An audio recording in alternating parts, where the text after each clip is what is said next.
चलिए देखते हैं, इसमें दूसरे चैप्टर में हम जाते हैं।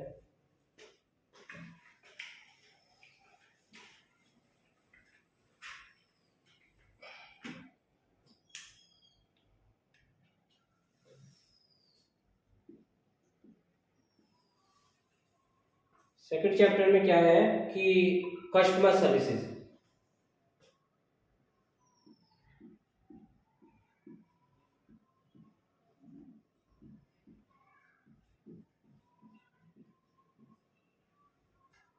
कस्टमर सर्विसेज में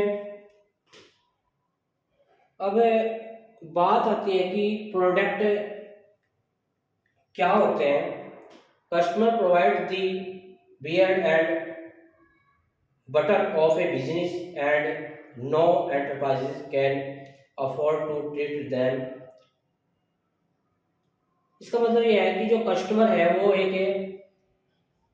वो बोलते हैं ना बटर यानी मक्खन होता है। किसके लिए? एक इंश्योरेंस एडवाइजर के लिए। तो ऐसा नहीं है कि हमने किसी का बीमा कर दिया और फिर इसके बाद हम उसको भूल गए, ठीक है ना। तो इंश्योरेंस करने के बाद बात आती है फिर सर्विस की।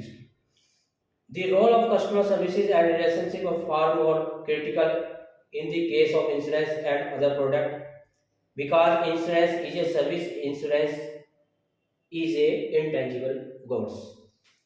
देखो प्रोडक्ट्स जो है वो दो प्रकार के होते हैं।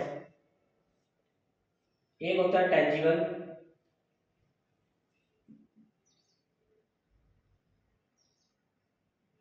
TANGIBLE,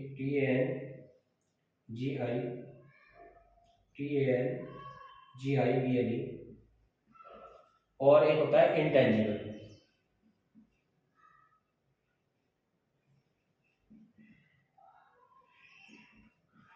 सिंपल भाषा में टेंजिबल का मतलब है जिसको हम छू सकते हैं, यानी कि जिसको टच कर सकते हैं, और इंटेंजिबल का मतलब है जिसको हम टच नहीं कर सकते, नॉन टच। तो प्रोडक्ट दो तरीके के होते हैं, जिसको हम टच कर सकते हैं, छू सकते हैं, और जिसको हम नहीं छू सकते। तो जैसे मान के चलिए ये मेरे पास पेन है, इसकी कीमत एक एग्जाम्पल है कि 20 रुपये है और इसको हम छू सकते हैं, तो ये भी एक प्रोडक्ट है, इसको बोलते हैं हम टेंजिबल प्रोडक्ट। और इनटेंजिबल प्रोडक्ट का मतलब है कि हम प्रोडक्ट तो सेल कर रहे हैं, कस्टमर को दे रहे हैं और खरीद रहा है कस्टमर, लेकिन इसको हम छू नहीं सकते, फीलिंग्स सेल कर रहे हैं। तो LIC के मामले में यही, LIC जो है इंश्योरेंस जो है वो एक इंटेंजिबल प्रोडक्ट है, यानी कि जिसको हम छू नहीं सकते, और टेंजिबल प्रोडक्ट होगा जिसको हम छू सकते हैं।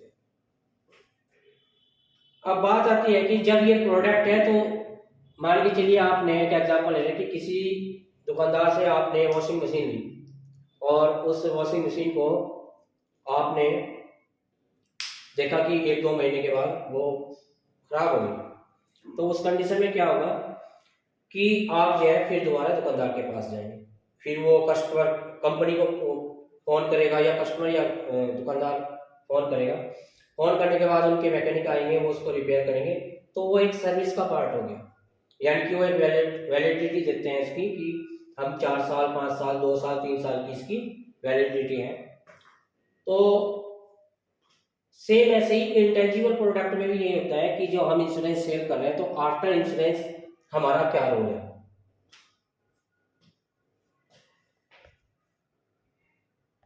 तो इसमें अब बात आती है कि कस्टमर सर्विसेज इंश्योरेंस के बारे में बात कर रहे हैं। टेंजिबल प्रोडक्ट पेन हो गया वगैरह वगैरह, ये जो भी है जिसको हम छू सकते हैं, ठीक है। अब it is necessary for insurance company that their personal which include their agents a render high quality service and delight the customer. Customer services and insurance. The secret of success in insurance sales is commitment to serving their customer. इसका मतलब यह है कि अगर insurance में जो सफल होना है वो अपने जो कमिटमेंट हमने कस्टमर से की है तो उसका हमें पूरा का पूरा ध्यान रखना होगा। कस्टमर लाइफ टाइम वैल्यू, ये भी बड़ा इंटरेस्टिंग है।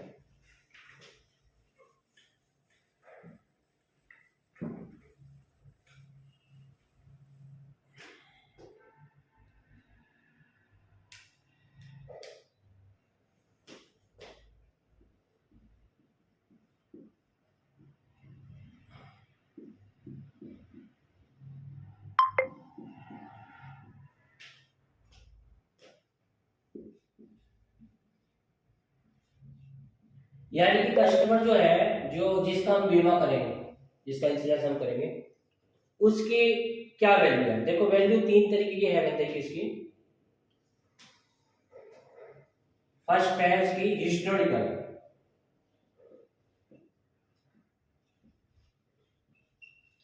सेकंड है प्रोजेक्ट उसकी वैल्यू PRE,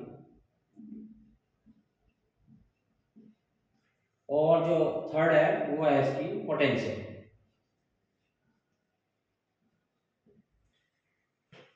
अब इसको मैं थोड़ा सा डिटेल में बताता हूँ। हिस्ट्रिकल क्या है, यानी कि जितनी भी हमने अगर मान चले किसी की पहले पॉलिसी की है, बंदे की इंश्योरेंस किया है, तो उससे हमें इनकम आती है रेगुलर। किसी ने अगर 20 साल का प्लान लिया है तो हर साल हमें उसकी इनकम आती है। तो ये एक हिस्ट्री होगी। हिस्टोरिकल, हिस्टोरिकल का मतलब हो गया कि वो जो है एक इसकी हिस्ट्री होगी इंश्योरेंस की। प्रेजेंट का मतलब यह है कि अगर आज present value future premium that may be expected be received in existing business is return. यानी कि जिस कस्टमर के पास अगर किसी का एक बीमा किया हमने, दोबारा फिर उसके पास गया, उसने अपने बच्चे का भी करा लिया, तो उसकी जो प्रेजेंट वैल्यू होगी इन फ्यूचर में ये उम्मीद है कि भाई वो जैसे हमने कर दिया उसका बीमा आज की डेट में, तो उसकी वो प्रेजेंट वैल्यू होगी, इन फ्यूचर हमें पैसा आता रहेगा। पोटेंशियल का मतलब है कि the value of premium that should be delivered by the customer to the by additional product, एक अलग से कोई और प्रोडक्ट इन फ्यूचर हमने इसको सेल कर दिया। तो मेन ये है कि इसमें इतना, ये एक आपको समझाने के लिए मेन बात होती है कि इंश्योरेंस का, insurance agents role in providing great customer services. देखो अगर इंश्योरेंस का रोल अच्छा होगा तो कस्टमर भी इतना ही अच्छा होगा, इतना ही सर्विस, जितना अच्छी सर्विस देगा उतने ही उसके रिलेशनशिप अच्छे बिल्ड होंगे। तो सबसे पहले किन बातों का ध्यान रखना है। एक है पॉइंट ऑफ सेल,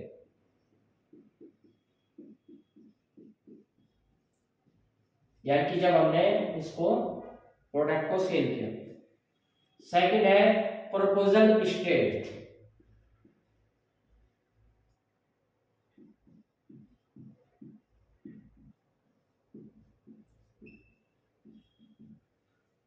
और थर्ड है इसमें एक्सेप्टेंस स्टेज।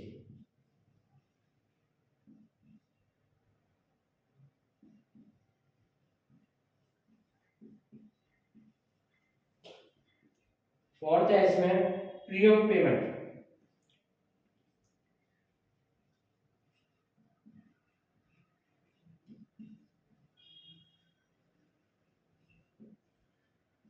पांचवा है इसमें क्लेम सेटलमेंट,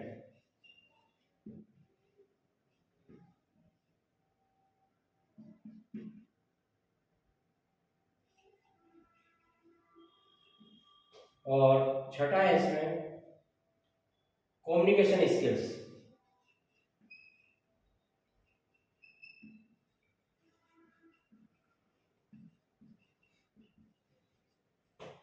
और सातवां इसमें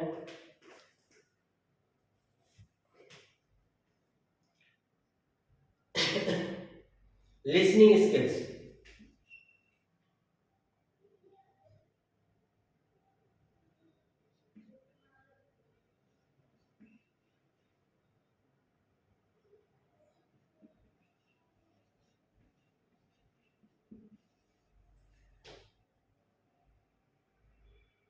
ये इस पूरे चैप्टर का ये मान के चलिए इसी पॉइंट्स पे मैं बात करूंगा सारे चैप्टर्स में।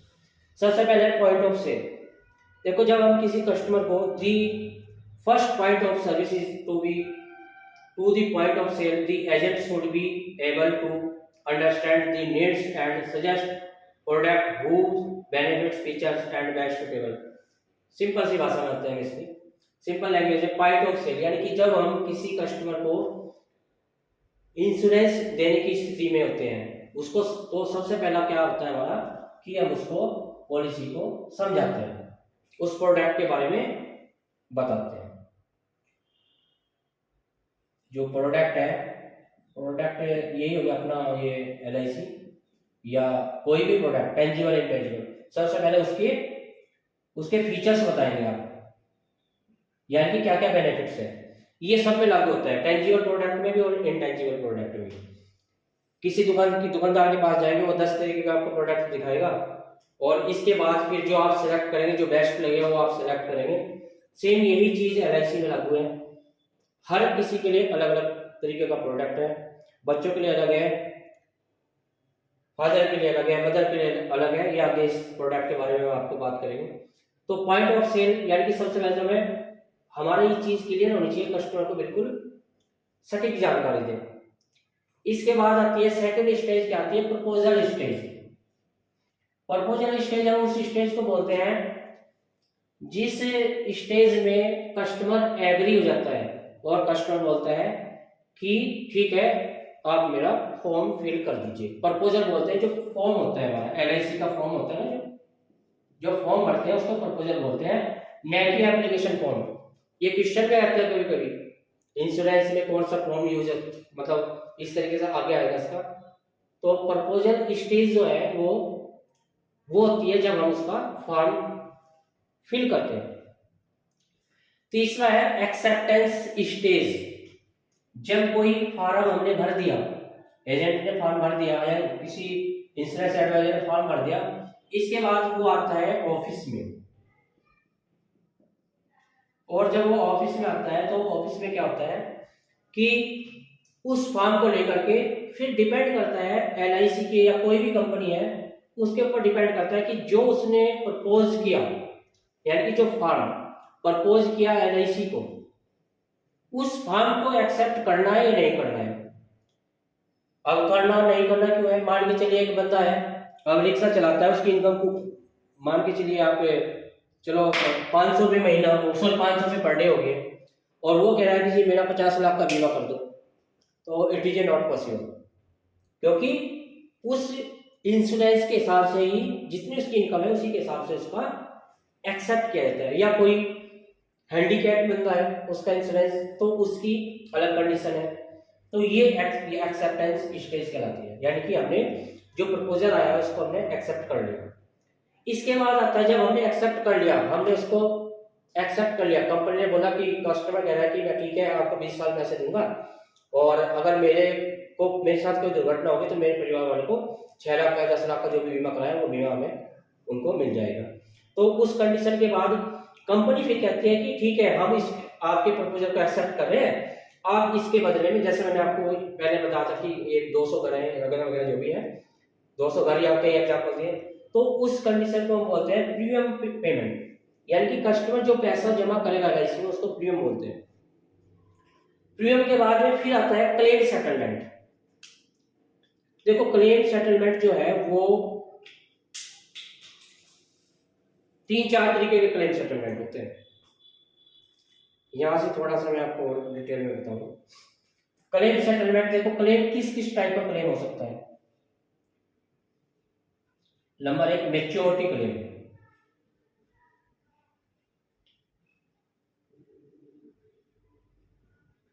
यानी कि पॉलिसी 20 साल के लिए बंदे ने और 20 साल तक उसने पैसा दिया और वो पॉलिसी मैच्योर होगी, पूरी होगी, इसको बोलते हैं maturity claim.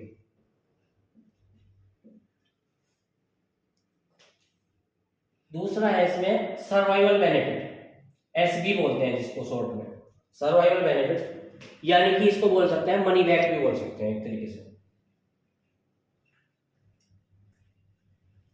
Money back plan, यानी कि इस टर्म से पता लगा कि मनी बैक यानी कि पैसा बीच में वापस आना, ये भी एक तरीके का क्लेम होता है।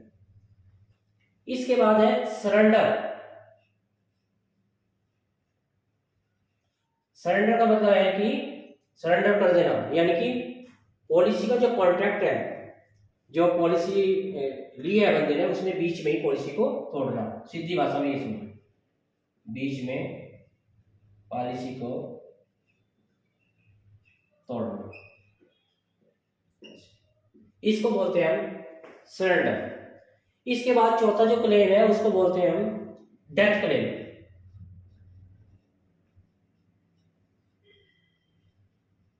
डेथ क्लेम पर मृत्यु क्लेम, यानी कि अगर किसी की दुर्भाग्यवश कोई मृत्यु हो जाती है तो उस स्थिति में तो जो क्लेम सेटलमेंट, तो इस क्लेम सेटलमेंट में एडवाइजर का क्या भूमिका रहेगी। तो क्योंकि हमने जो कॉन्ट्रैक्ट कस्टमर ने लिया है एलआईसी से, तो और ये इंटेंजिबल प्रोडक्ट है, जब कोई प्रोडक्ट ही है ये, तो प्रोडक्ट है तो हमें सर्विस देना हमारा इसमें अधिकार बन जाता है। तो मैच्योरिटी क्लेम में जब उसकी पॉलिसी पूरी होगी तो हमें इसको डॉक्यूमेंट्स पूरे करा करके ऑफिस में जमा करने हैं, ये सर्विस उसमें रहते हैं। सर्वाइवल का मतलब है किसी ने मनी बैक पॉलिसी ली है तो उसका बैंक अकाउंट डिटेल्स जो है ऑफिस में जमा करनी। सरेंडर का मतलब है कस्टमर को बीच में पैसे की रिक्वायरमेंट है, या लोन भी आ सकता है, लोन क्लेम में नहीं आएगा पर सॉरी, लोन तो एक सर्विस में आ जाएगा। और फिर डेथ क्लेम में अगर किसी बंदे की मृत्यु हो जाती है, अकाल मृत्यु हो जाती है, उस कंडीशन में उसके साथ उसके सारे डॉक्यूमेंट्स की जो फॉर्मेलिटी पूरी करना। तो ये एक रोल है, एजेंट का ये रोल है। अब और क्या क्या चाहिए क्लेम सेटलमेंट में, इसकी हेल्प होनी चाहिए कस्टमर की। ये सारे कम्युनिकेशन स्किल्स बहुत इंपॉर्टेंट है। ये भी कम्युनिकेशन जो स्किल्स है, यानी कि हमारी जो लैंग्वेज है वो मृदुभाषी होनी चाहिए। मृदुभाषी मीन्स की सॉफ्ट स्किल होनी चाहिए, ठीक है ना, ताकि कस्टमर का जो ट्रस्ट है वो बना रहे। तो इसमें थोड़ा मैं पढ़ना चाहूंगा, one the most important set of skills that an agent need to process for effective performance is soft skills, soft skills related to one ability in interact. Main बात यह है कि कस्टमर का अटेंशन बनी रहे। कस्टमर को एक वो बोलते हैं कि first impression is last impression. अगर मान के चलिए हम किसी कस्टमर के पास जा रहे हैं और जा करके हम उसको बोल रहे हैं कि भाई, और चेहरा तो हमारा, चेहरे पे तो हमारी सिग्नल है एक तरीके से, यानी कि मूड ऑफ है, और किसी कस्टमर के पास जा रहे हैं, क्या हम उसको अच्छे लगेंगे? बिल्कुल भी नहीं लगेंगे। जब हम उसको अच्छे नहीं लगेंगे तो वो क्या बोलेगा, मना तो नहीं करेगा। इंश्योरेंस देखो, एलआईसी की एक सबसे बड़ी छाप है, हर घर में इंश्योरेंस लगभग किसी ना किसी का है एलआईसी का, तो मना तो वो करेगा नहीं, पर ये बोल देगा कि ठीक है सोच के हम बताएंगे, ठीक है ना। तो सबसे पहले अपना जो कम्युनिकेशन स्किल्स है हमारा, उस चीज का हमें इसमें ध्यान देना है। अब कम्युनिकेशन स्किल्स के भी 4 पार्ट है इसके, ओरल है, रिटन है, नॉन वर्बल है और बॉडी लैंग्वेज है। यहां मैं कर देता हूं उसके oral, number 1 oral, number 2 verbal,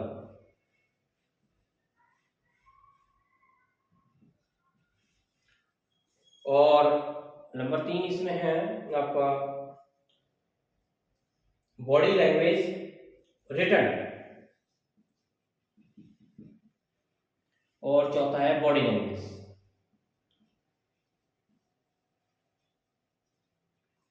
तो ओरल की बात करते हैं। देखो, ओरल का मतलब यह है कि ओरल का मतलब है मौखिक, यानी कि जब हम किसी से बात करते हैं तो हमारी बात करने से ही हमारे सामने वाला बंदा ये जज कर लेता है कि सामने वाले बंदे को कितना ज्ञान है इसके बारे में, उसका जो प्रेजेंटेशन स्किल्स क्या है किसी प्रोडक्ट का।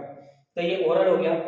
रिटन में यानी कि जो हम कोई भी चीज हम उसको रिटन में अगर समझा भी रहे हैं तो उसके एक प्रॉपर सीक्वेंस में होना चाहिए, एक तरीके से होना चाहिए। जैसे मैंने इस पूरे चैप्टर को केवल इन 8 पॉइंट में पूरा कवर कर लिया, तो ये पूरा चैप्टर लगभग कवर हो जाएगा इसमें, ठीक है। इसके बाद वर्बल होना चाहिए। वर्बल में क्या आता है कि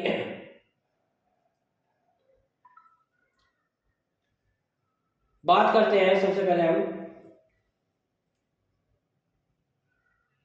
ये ओरल वाली, इसमें elements of effective listening paying, ठीक है। नॉन वर्बल कम्युनिकेशन में making a great first impression, सबसे पहले तो हमें टाइम पे होना चाहिए, इसे नॉन वर्बल बोलते हैं, वर्बल नहीं, सॉरी ये नॉन वर्बल है, वो एक नॉन वर्बल।